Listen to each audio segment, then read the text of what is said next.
ಇದು ಒಬ್ಬ ಯೂಟ್ಯೂಬರ್ ತನ್ನದೇ ಫ್ಯಾನ್ನಿಂದ ಕೊಲೆಯಾದ ಕತೆ. Yes, Christina Grimmie. ಈ ಹೆಸರು ನಿಮಗೆ ಈಗ ಕೇಳಬಂದಿರಬಹುದು. ಆದರೆ ಸುಮಾರು 9 ವರ್ಷಗಳ ಹಿಂದೆ ಅವಳು ಅಮೇರಿಕಾದಲ್ಲಿ ದೊಡ್ಡ ಸೆನ್ಸೇಷನ್ ಕ್ರಿಯೇಟ್ ಮಾಡಿದ್ಲು. ಮೊದಲು ಅವಳು ಸಾಮಾನ್ಯ ಯೂಟ್ಯೂಬರ್ ಮಾತ್ರ. ಆದರೆ ಅವಳ ಪ್ರಯಾಣ ಎಷ್ಟು ಬೇಗ ನಡೀತೆಂದರೆ ಅಮೇರಿಕಾದಲ್ಲಿ ಲೈವ್ ಕಾನ್ಸರ್ಟ್ಸ್ ಮಾಡೋ ಮಟ್ಟಕ್ಕೆ ಬೆಳೆದ್ಲು. ಅಷ್ಟೇ ಅಲ್ಲ, ಪ್ರಸಿದ್ಧ ಪಾಪ್ ಸಿಂಗರ್ ಸೆಲೆನಾ ಗೊಮೆಜಾ ಕೂಡ ಕ್ರಿಸ್ಟಿನಾನನ್ನು ತನ್ನ ಟೀಮ್ಗೆ ಸೇರಿಸ್ಕೊಂಡಿದ್ಲು. ಆದರೆ ಆ ಒಂದು ದಿನ ಎಲ್ಲವೂ ಉಲ್ಟಾ ಆಯಿತು.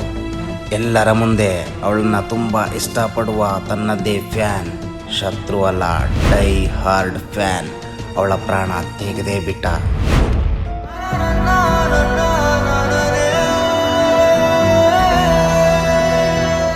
ಒಂದೇ ರಾತ್ರಿ ಎಲ್ಲವೂ ಬದಲಾಯಿತು.